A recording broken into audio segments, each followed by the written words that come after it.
So you want to buy your first house here in New York City, but you're scared. You've heard how expensive it is, how complicated it is, and it feels out of reach. And I hear that every day, and I get it. It's definitely different than anywhere else in the country. It is more expensive in ways, it is complicated, but it's not unattainable. And for those of you who don't know, it's your girl Lizzztings. I help real estate buyers and investors every day in the greatest city in the world, and I want to help you achieve that goal as well. It's not as far out of reach as you think.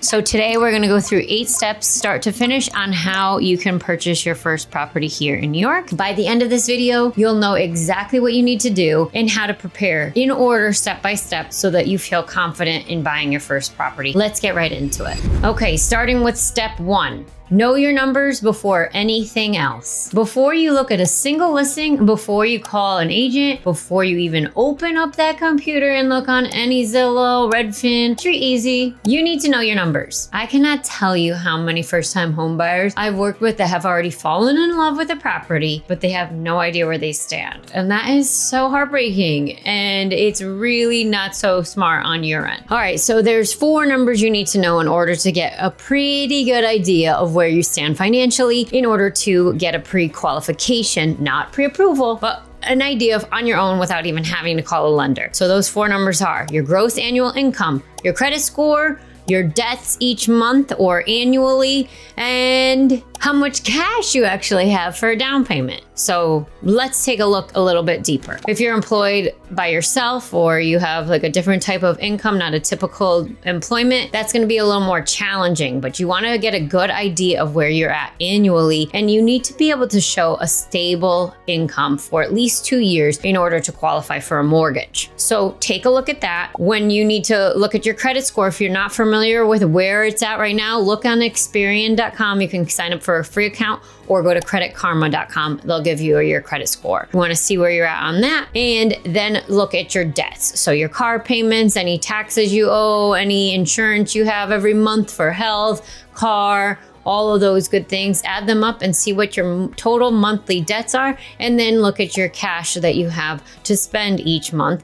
How much do you have in savings across all of your accounts? Those 4 numbers will give you a pretty good idea of where you stand financially in order to figure out what you can qualify for a mortgage. Okay, so as I was saying, in a lot of the country, in order to qualify for a conventional loan, you need 3 to 5% down. But in New York, lots of times you can still qualify for that conventional loan with 3 to 5% down, but most co-op and condos are going to require 10 to 20% down payment in order to apply and be accepted and approved to move in. Condos have a little bit more leeway, but most co-ops are gonna require at least 20% down, sometimes up to 30, and sometimes I've seen even 80% down payment requirement. So you do need quite a bit of change saved in the bank in order to enter the market here. So in New York, with the 20% down plus 3 to 6% is usually around what we see for closing costs. Now this basically, it covers the mansion tax, which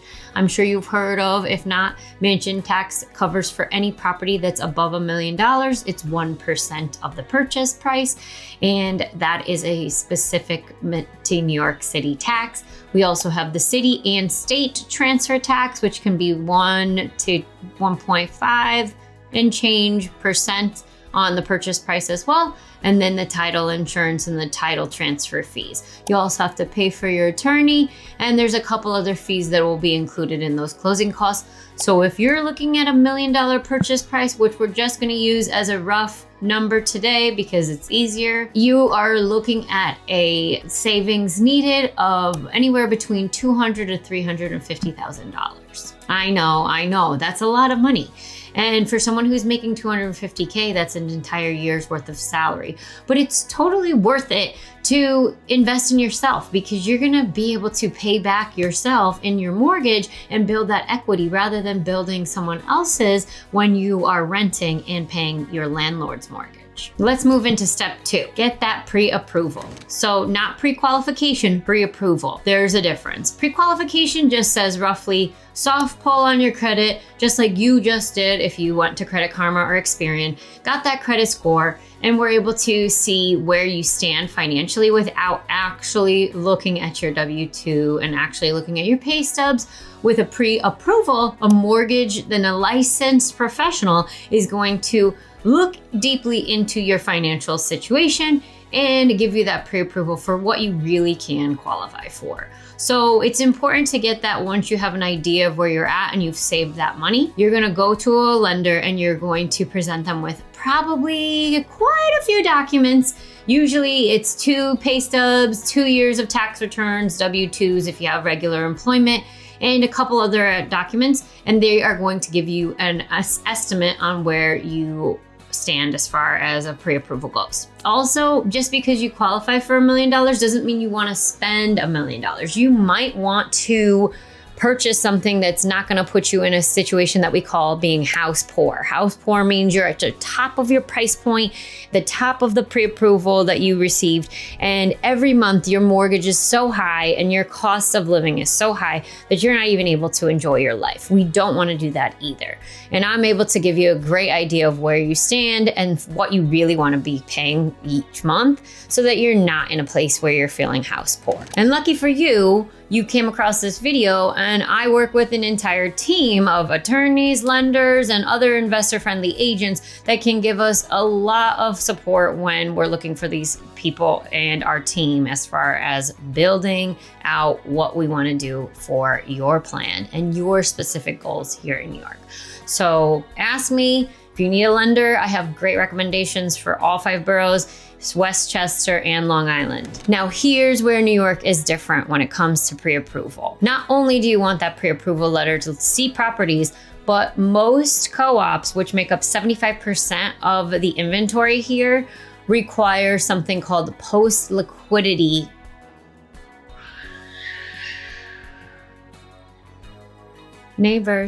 require something called post-closing liquidity. And what that looks like is usually they're asking for 2 years worth of savings that's going to be in case for some terrible situation, you lose your job and you're not able to pay your mortgage, you have some stability to fall back on. So post-closing liquidity, a little bit of a tongue twister for your girl. Well, is there to help make sure, let's say that does happen, that you are able to pay your mortgage and pay those common charges or maintenance fees once that situation arises. We don't want that on you, but of course, that's where New York stands. So you will need even more saved in the bank in order to qualify for those post-close liquidity costs. All right, let's move into step 3, finding the right buyer's agent. Okay. So in all seriousness, you want to work with an agent. Why? I'll give you it right here. Easy peasy. Reason number 1, you most likely don't have to pay for it. It's the buyer, not all the time, but the majority of the time, the seller is going to pay for my fee as your buyer's agent. So don't keep that as the number 1 reason why, but it is obviously sweetens the deal that you're not going to have to pay any more money out of pocket to have me working on your team. And who doesn't want to work with your girl? Honestly, but that reason alone gives you 0 excuses not to have the right agent in your corner. And what you want to be looking for in an agent is someone who is local, hyper local, fixated on buyers specifically, not just listings, because they are out there doing the Lord's work, boots on the ground, hustling through those properties. And that's what I represent, is hustle and heart. All day, every day, boots on the ground, showing properties, just as my former clients, they will tell you. I honestly love working with buyers because it's fun and it's exciting and it's helping you find your dream. And to me, that just gives me all the warm and fuzzy feels. Selling is fun as well, but I do prefer working with buyers. It's just more fun, and I'm a people person and a person of service. So yes, you want to find someone who knows the market locally, but also has a lot of experience with boots on the ground and is able to really look at a property and say, this is a good deal or this is not a good deal. And I have a lot of experience with investors. I'm on a team rebuild, shout out. And we only work with investors. So we're working with people who are usually buying multifamily properties, not often in Manhattan, all across the 5 boroughs and the surrounding counties. All right, moving into step 4, understand what you're buying. So there's 3 main property types here in New York City. They're co-ops, condos, and townhomes. Of course, I just mentioned the multifamily units, so that would most likely not be what you specifically are looking for right now. But if that's something you're interested in, I have a whole series on investment properties as well. But for this purpose of this video, we're gonna focus on co-ops, condos, and townhomes. Most of the time, first-time buyers for their own primary residence are going to be looking for a condo or a co-op. Co-ops make up to 2/3 to 75% of the inventory in New York. So it's very important that you understand the nuances of a co-op. What are the differences between a co-op and a condo? And don't worry, your girl has an entire video just on that, and my first time buyer's guide that's in my description goes through the ins and outs of breaking down what's the differences between a co-op and a condo. So I definitely recommend checking that out, pausing this one, go check out the condo versus co-op if that's what you're interested in. If you've already watched that one, let's continue. But I will say with co-ops real quick, if you are interested in purchasing one, which most likely you will be, there is a lower barrier to entry, meaning the purchase price is going to be lower than if you're purchasing a condo. You wanna know the ins and outs of what is required for a board package and what you will need to get approved by the board. So most of the time, those things are very similar across the board. They really are just looking for financial stability and that you're gonna be a good citizen to their community. But you will need someone who's on your team that helps you with that board package. Sometimes there's 30 line items online that you have to use in order to apply, and it's quite expensive and extensive. And if you have a full-time job, who's gonna take the time to help you with all of that? I'm a pro at board packages at this point, honey. If you've heard of domicile, you know, now you know. It's the one and only best way of applying to a co-op. Not all buildings have access to this website, but I love domicile. I'm a domicile pro.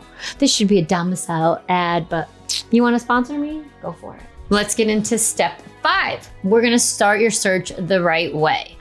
What does that mean? Okay, now comes everyone's favorite part, including my own. Let's go shopping.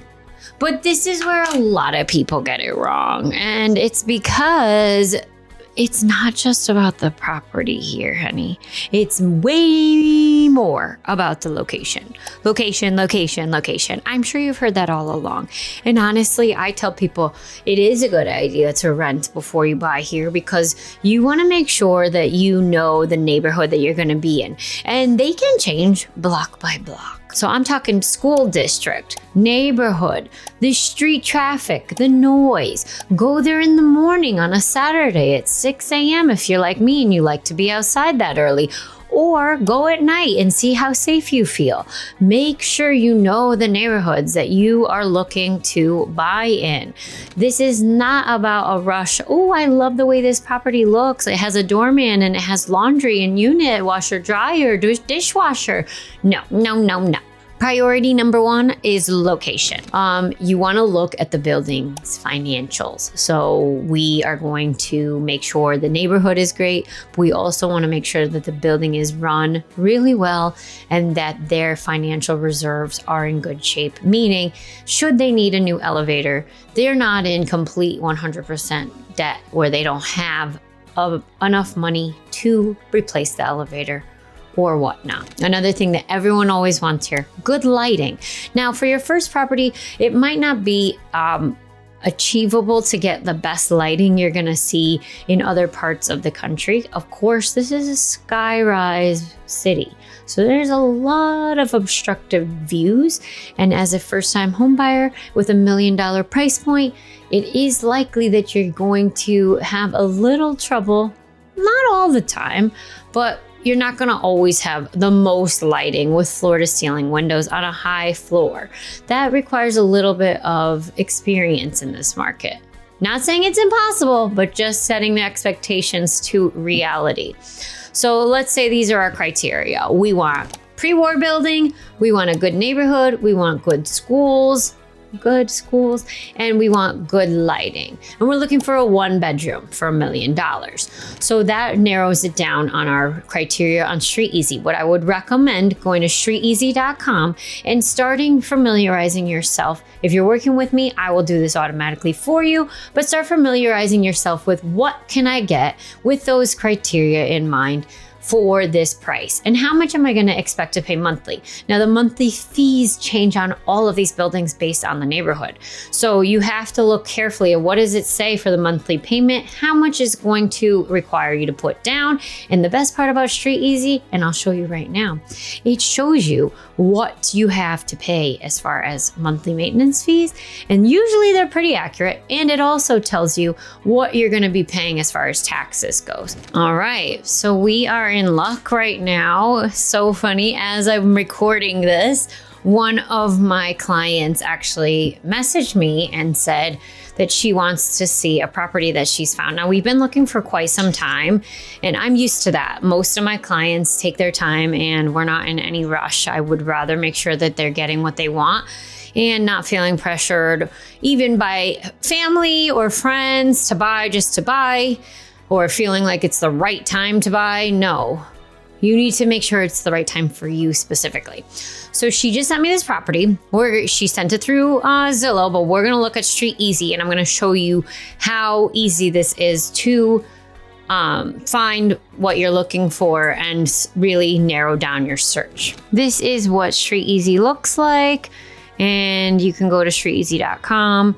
The address that she's looking for is in Prospect Park South, which we see up here. And here's the address of the property. We see that it's a condo, and you can get quite a bit of information just from here. So common charges are for condos, common condo.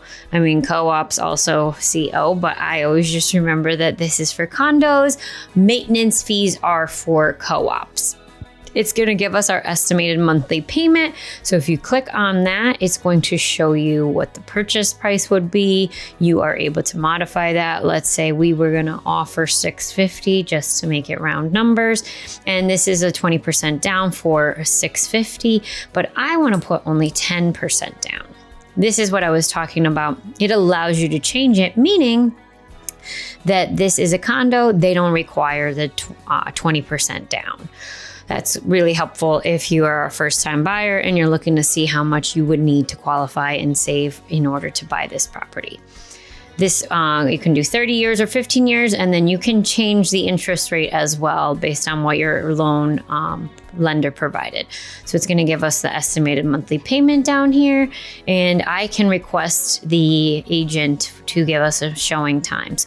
So I highly recommend playing around with Street Easy. It also lists all the home features. What do we have? Elevator, package room, hardwood floors. These are the inside the building.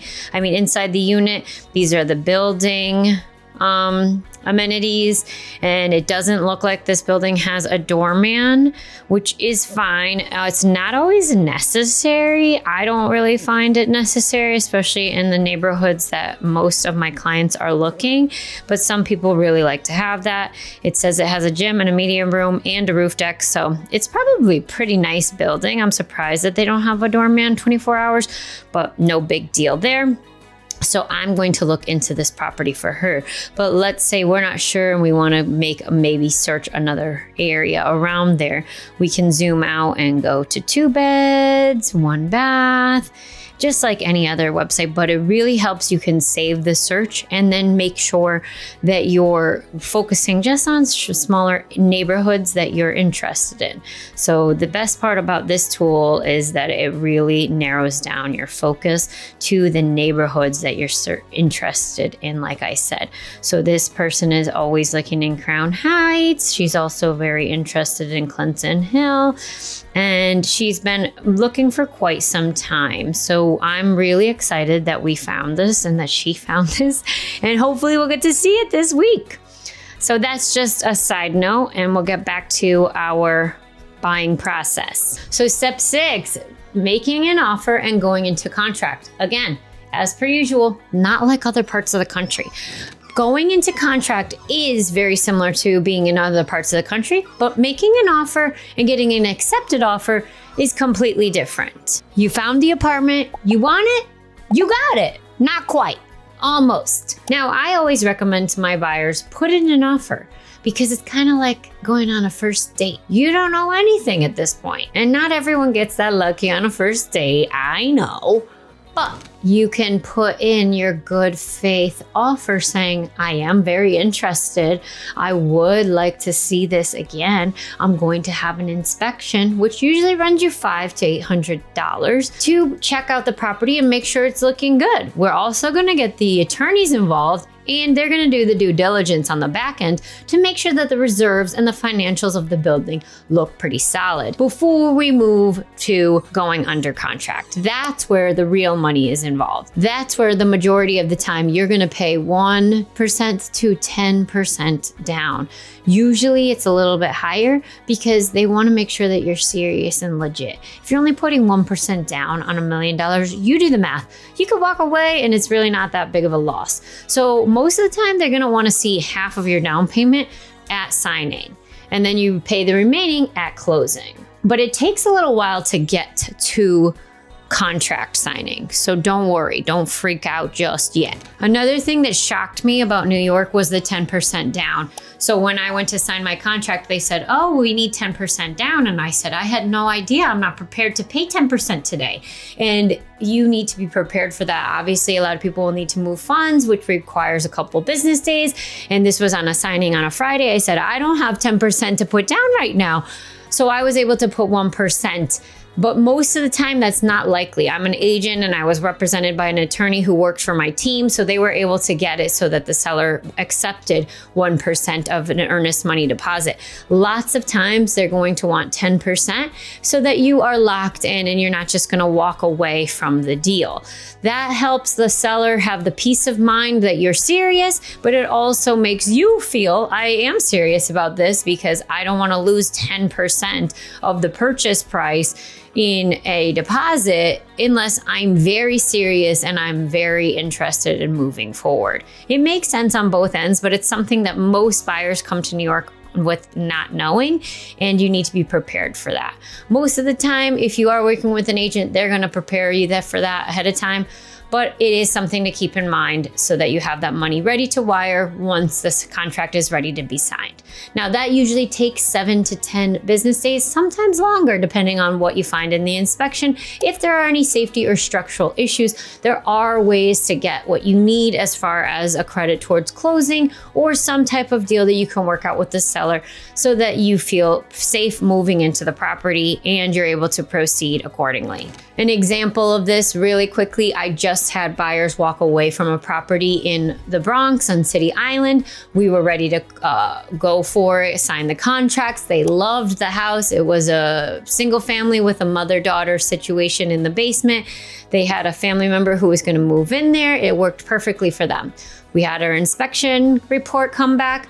Our inspector told us that it would be a good idea to check out why the drains are slow draining, and come to find out, over a month went by before we got the contract finished. But before that, we had a licensed plumber go in there and check out what was going on with the plumbing. And turns out it was a much bigger problem than anticipated. The seller wasn't even aware of what was going on. And the buyers, my clients, were able to back out of that property. Unfortunately, it wasn't really ideal. They didn't wish that was going to happen, but the seller was not willing to do the work, and it would have taken months of time and quite a bit of cost in order to fix the plumbing issue that was all the way through the main pipe. So long story short, inspection is always appropriate and important. Is not as big of a deal on a co-op or a condo because you most likely are going to see those problems that are outside the walls of your unit prior to that. But I still recommend getting an inspection regardless of what type of property, even on a new development. Owen, please stop. Owen wants to be part of the video. He loves to be held. He's almost 16 years old, so he likes to be held like a baby, right? Say hi. So, okay, step 7, as we get into it, is for people who are buying a co-op, which you most likely are because they make up such a huge amount of the inventory here in New York. And what you need to know about a co-op is once we have a contract signed, that's when the fun begins. We will start the board package. And like I said before, domicile is where it's at. If you know, now you know. Go look at domicile.com. You can find a property, almost every property that's a co-op on there, and what their board package entails. Now, usually there are about 20 to 30 line items that you're going to need to complete in order to finish a board package. And each one has its own type of fees. Not all the time, but the majority of it is focused on your financial history. So I will be the one, if you're working with me, your girl Lizzztings, I will be the one helping you fill out the board package, and I will help you get all of the documents completed line by line so that you can focus on your work while I focus on getting you approved by the board. Again, what they're really looking for is that you are financially sound and that you're going to be a good part of the community. After we finish the board package, we pay quite a high steep fee, and then we move into board interview. Usually the board interview is, again, just to see that you're a human and that you're interested in actually living in the building. The majority of the time, co-ops do not like investors, not all the time, but a lot of times, because they want to see that the person who's purchasing is actually going to live there as their primary residence. They're not looking for people who are planning on buying and then renting it out or subletting. A lot of times, co-ops have very strict sublet policies as a result of this. Let's move into step 8. And last but not least, the closing. So once we get it cleared to close from the lender and we get the co-op board approval, meaning you've had your interview and they say, yes, you're approved, you can move in. Now we're ready to close. So we want to schedule a final walkthrough the day of or the day before so that the property we know is how we left it when we last saw it. If you agree to something and it's not there when you come back for the final walkthrough, you want to make sure that we don't close that day. For example, I've seen horror stories where the stove is gone, but we agreed to keep all the appliances in the kitchen. So that's why you want to wait until the day before closing or the day of. Do not do a week before, and make sure that you are there because you never know what could happen within the outside of the 24-hour window in closing. So that's just a word to the wise on that. But closing is supposed to be a fun and celebratory day. However, it can also be pretty stressful because, of course, you're handing over quite a bit of money, and it can be a lot of signing and dreading and stress. But what we work on with our team is making sure you don't feel stressed going into that process. We handle it on the back end as attorneys and lenders, and our team on the agent side, so that you come in feeling confident and restful, ready to sign your life away. Not really. So at closing, you're gonna pay your closing costs, your lender fee, your attorney fee, any taxes, any title insurance, and you will walk away owning your own slice of New York City. And that's pretty freaking cool if you ask me. I'm not gonna lie, I felt so cool walking out of my closing. The lender's attorney will most likely be there. Lender probably won't. I will most likely come by and say, congrats. And your attorney will sit with you line by line and make sure that you understand everything, what you're signing, and then hand you over those keys. And congrats, we're closing. So it is a lot, but it's an exciting day as well. And then you're free to move in. So if this was helpful for you at all today, I just wanted to give myself, Lizzztings, a shout out, and my team, Rebuild. We help investors and first-time buyers like you every day in the greatest city in the world secure their first property. Please feel free to give me a shout. Find me on Instagram. Let me know if you have any questions that you want me to help you out with. I would love to be the person you have as your real estate bestie here. Signing out. See you next time.